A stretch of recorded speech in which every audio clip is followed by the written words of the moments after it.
அடுத்தபடியாக அஜிதனின் தீவிர வாசகர் திரு ஜெயமோகன் அவர்களை பல ஆண்டுகளாக வாசித்து வருபவர்.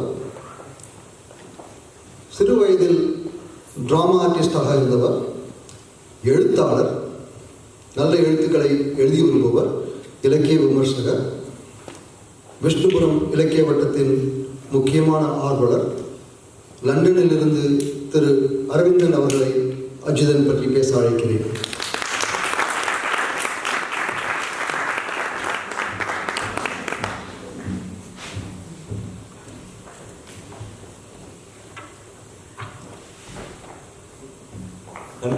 Thanks for the build-up.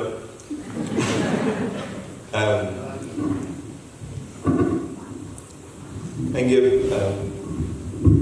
லண்டன்ல இந்த காலம் நான் முத்துவும் வந்தோம். அப்போ வந்து I just told Muthu that I'm a little bit nervous about speaking today. From that point, he did everything to make me nervous. So if I come out nervous, apologies. Let me try to keep straight. எனக்கு இது எந்த மொழியில் பேசுறதுன்னு தெரியல, Tamil English கலந்து, so கொஞ்சம் mix up ஆகி வரும். bear with me. Let me start now. அனைவருக்கும் வணக்கம். நம்ம எப்பயாவது யாராவது ஃப்ரெண்டு வீட்டுக்கு போகிறோம் அல்லது ஏதோ திருமண விழா, அப்படி போகும்போது சில சமயம் அங்கே ஒரு குழந்தை விளையாடிட்டு இருக்கோம், அதுவே உங்கள்கிட்ட வந்து பேசும். இப்போ சட்டுன்னு ஃப்ரெண்டாகி பக்கத்தில் உட்காந்து மொழியில் உட்காந்து, அதுக்கப்புறம் அந்த நினைப்பு உங்களுக்கு மைண்டில் இருக்கும், ஒரு ப்ரெசன்ட் ஃபீலிங் எக்ஸ்பிரஷன் அது சேஸ் வித் யூ. அது அப்பப்போ நினைக்கும் போது அந்த குழந்தை வந்து க்யூட்டாக அந்த கேள்வி கேட்டுது, இது பண்ணிது. அந்த ஒரு ஃபீலிங் வந்து யூ கான்ட் ஃபர்கெட். அஜித்தினோட எழுத்தை படிக்கும்போது இந்த மாதிரி நிறைய சின்ன சின்ன வரிகள் ஜம்ப் பண்ணி வந்து உட்கார்ந்தது. இப்போ டக்குன்னு ஞாபகம் வருது ஐயோ. அப்போ வந்து சின்ன ஒரு புன்னகை, அது ஏன்னா அது cute. That's word I would like to stress. நிறைய வரிகள் அது மாதிரி இருக்குது. அது வந்து எல்லா வகையிலும் இருக்குது. காதல் சம்மந்தமாக, அதுக்கப்புறம் வந்து ஒரு சின்ன வர்ணனை, சின்ன காட்சி, டக்குன்னு வந்து போகிறது காட்சி. அதுக்கப்புறம் முக்கியமாக அஜித்தினோட ஸ்பெஷாலிட்டி சாப்பாடு. நல்ல சமையல் கலைஞர் ஆக்சுவலி, அருமையான குக். ஸோ இந்த மாதிரி ஒரு சில விஷயங்கள் பற்றி நான் பேசலான்னு இருக்கேன். அவர் கதையிலேருந்து எடுத்த வரிகள் சொல்லி அது என்னுடைய அதையே எனக்கு முக்கியமாக படுறது அப்படின்னு. ஃபர்ஸ்ட் இங்கே இருக்கிற காதலர்களுக்காக ஒரு வரி. மைத்ரி நாவல்லேருந்து ஒரு வரி வருது. அதில் வந்து ஹரன் வந்து மைத்ரிகிட்ட ஃபோனில் பேசினா வீட்டுக்கு வரேன் அப்படின்னா,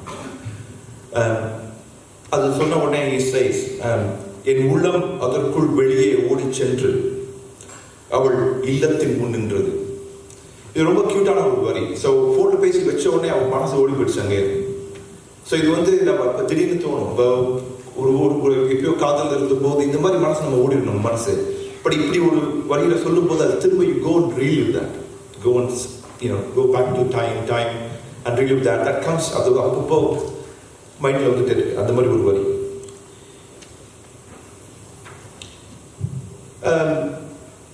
இன்னொரு இடம் வந்து ரொம்ப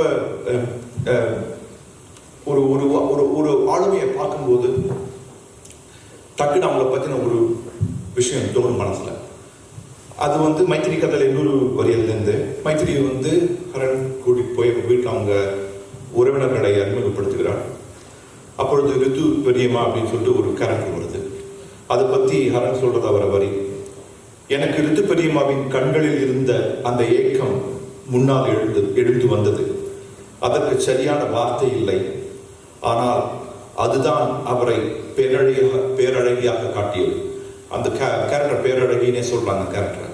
அதை பற்றி யோசிக்கும்போது நமக்கு வாழ்க்கையில் நம்ம யாராவது மாதிரி பார்த்துருக்கோம். எனக்கு பல கேரக்டர் வருது, அவங்க அழகாக இருக்காங்க. பட் அந்த அழகுக்குள்ள ஒரு ஏக்கம், ஒரு வருத்தம் இருக்குது. எனக்கு கதையில் வருதா வரும்போது அந்த அவங்க காதல் தோல்வி இருந்திருக்கு அந்த கதையில் அவங்களுக்கு. இந்த மாதிரி சில ஒரு உணர்ச்சிகரமான இடம், அதுவும் மனசுக்கு நெருக்கமாக வருது. அதுக்கப்புறம் இன்னொரு ஒரு கியூட் மூமெண்ட் அதே கதையிலே வருது. அதில் வந்து ஹரன் வந்துட்டு மைத்ரியோட கூட போகும்போது இது கொஞ்சம் இந்த எண்ண ஓட்டம் வருது அவருக்கு. ஆதிசங்கரன் கேதார்நாத் வரும்போது என் வாயில் தான் இருந்திருக்க வேண்டும்.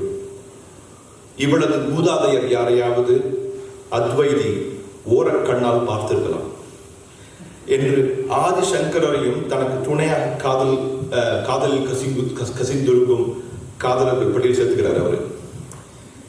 ஆதிசங்கரர் அத்வைதி அவர் ஒரு நாள பார்க்கிறார் மைத்திரியுடைய மூதாதையர்.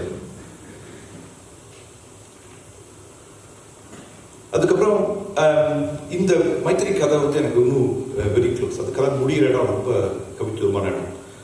அதில் வர வரி வந்து, லட்சம் கோடி விண்மீன்கள் அணிந்து அவள் என்னை சூழ்ந்திருந்தாள்.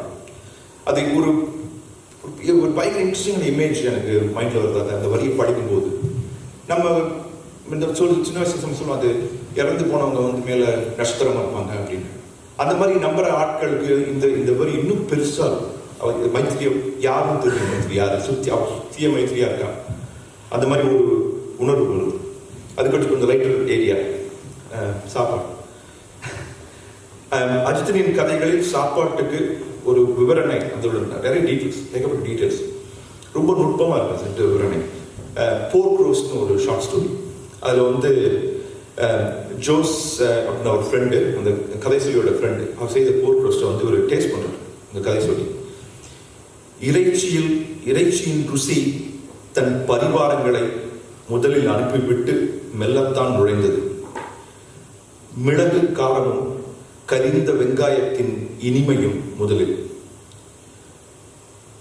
மெல்லிய புளிப்பும் துவர்ப்பும், அடுத்து நெய்யின் புரதத்தின் சுவை. படிக்கும்போது நாட்டில் சொல்லுவது அந்த அளவுக்கு இது வார்த்தைகளை வந்து நீங்க ருசிக்க முடியுங்கிறது இதுல ரொம்ப இப்படி புக்கில் எழுதுவது அந்த வார்த்தைகள். அது மாதிரி இன்னொரு வரி வந்து அந்த மைத்திரி கதையில வந்து ஹரன் சாப்பிட்ட ஃபுட் லிஸ்ட் ஒன்று இருக்கு. நான் சொல்றேன், சிவப்பு அரிசி, செந்தட்டி கீரை, செந்தட்டியில் கீரை பண்ண அப்படின்னு எனக்கு தான் தெரியும் ஆக்சுவலி. அப்புறம் வந்து காட்டு பூண்டு ஊறுகாய், கண்டாலி கூட்டு, இப்படி ஒரு பெரிய பட்டியல் இருக்குது. அதில் வந்து அப்படியே சொல்றாரு, காட்டில் பறித்து எடுத்த ஒவ்வொரு கீரையும் குருத்தும் காய்களும் சாப்பிட்டு எழும்போது மொத்த உத்தராகண்டையும் மெய்ந்து எழுந்தது போல ஹரனுக்கு தோன்றியது. அவருக்கு வந்து எல்லா தலைஞ்சாட்டு ஒரு ஊரையும் மேய்ச்சி மாதிரி. அடுத்து இன்னொரு இடம் வந்து நான் சில காட்சிகள், நான் படத்தில் காட்சி எழுந்து வருது, அந்த மாதிரி ஒரு சில விஷயங்கள் சொல்லலான்னு இருக்கேன். ஒரு மைத்திரியில் வர லைன் இது, மலைத்தொடரின் ஒரு புறமாக பாத கொலுசு போல அமைத்த பாதை. இவ்வளவுதான் இந்த வரி. இது பார்த்தோன்னே எனக்கு மலையில கார் ஓட்டும்போது இந்த மாதிரி ஒரு இமேஜுக்கு நான் நினைச்சதே இல்லை. கொலுசு மாதிரி எப்படி வளைஞ்சிருக்கு பாதை. அதை விட முக்கியமான விஷயம் எனக்கு என்ன தோணுச்சுன்னா, ஒரு வெயில்ல வந்து அந்த பாதை வந்து கொஞ்சம் லேசாக மழை பெஞ்சு, மலையில மழை பெய்யும் இல்லையா. ஸோ அது வந்து அந்த வெயில் அந்த வெள்ளி மாதிரியே இருக்கும். அந்த பாதை பார்க்கும்போது பிரைட்டாக வெள்ளி மாதிரி இருக்கும். ஸோ இந்த image is beautiful to read. அதுக்கப்புறம் இன்னொரு இமேஜரி, இது வந்து எந்த அளவுக்கு எல்லாருக்கும் தோணும். எனக்கு இந்த வரி ஓடிட்டு இருக்கு மைண்ட் அடிக்கடி. எனக்கு பாட்டி ரொம்ப முக்கியம் லைஃப்ல. இதுல வந்து போர்க் ரோஸ்ட்ல ஒரு வரி வருது, ஜோஸின் பாட்டியை பத்தி அந்த கதை சொல்லும் வரி. அவன் அந்த கொள்ளுப்பாட்டி அமர்ந்திருந்தாள், காலம் கைமறதியாய் விட்டு சென்ற வஸ்து போல. Beautiful way of saying it. வீட்டில் எல்லா வீட்லையும் ஒரு பாட்டி கொண்டு வந்திருப்பாங்க ஓரமா, அந்த மாதிரி ஒரு பாட்டி. பட் அது சாதாரண பாட்டி கிடையாது. அடுத்த வரி வருது, நீட்டி வடித்த காதுகளில் பாம்படமும் கருப்பு கண்ணாடியும் அணிந்து அமர்ந்திருந்தவள் எந்த நொடியிலும் தமன்னாவுடன் இணைந்து காபாலா என்று கேட்டுவிடுவார் போல் இருந்தது. இது வந்து இந்த கதை வந்து I highly recommend to read. It's a beautiful story.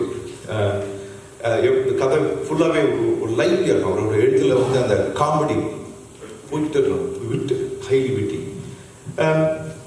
அதுக்கப்புறம் இன்னொரு கதை இதை சொல்லி முடிச்சுக்கிறேன் நான்.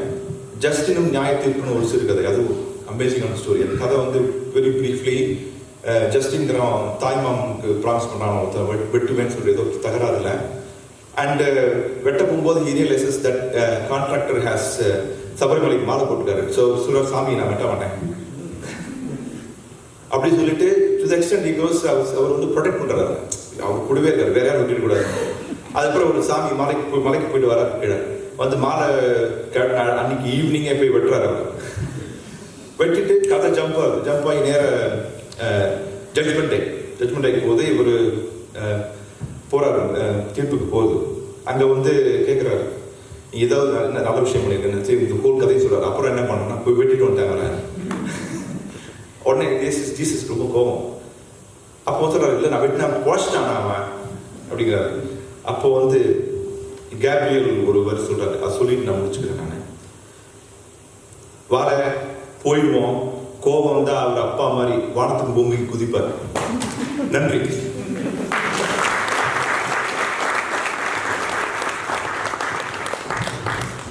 நன்றி அரவிந்தன்.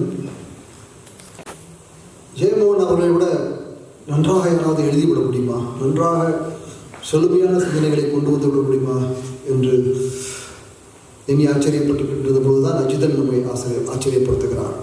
ஒரு கதையின் முன்னுரையில் அவர் சொல்கிறார், வாழ்க்கையின் மீதான தரிசனத்தில் ஒரு புன்னகையை கண்டடைவது. நல்லா யோசிச்சு பார்த்தா இருக்கிற டீப் அர்த்தங்கள் புரியும். ஒரு புன்னகையை கண்டடைவது, மனிதர்கள் மேல் பிரியமும் அதே சமயம் பாவம் சகஜீவிகள் என்ற இரக்கமும் கொள்வதே ஒரு உயர்ந்த கலைஞரின் பார்வை. அந்த பார்வையை நமக்கு கடத்திட்டாலே போதும். நம்ம செய்கிற எந்த வேலையிலும் சக மனிதர்கள் மேல் பிரியமும் அன்பும் கொள்வதற்காக கதைகள் எழுதக்கூடிய நபர்கள் என்று நமக்கு புரியும். இன்னொரு இடத்துல objectification of the platonic idea, அதை போய் என்னென்னு படித்து அதை நல்லா புரிஞ்சுக்கிறதுக்கு கொஞ்சம் நேரம் ஆச்சு.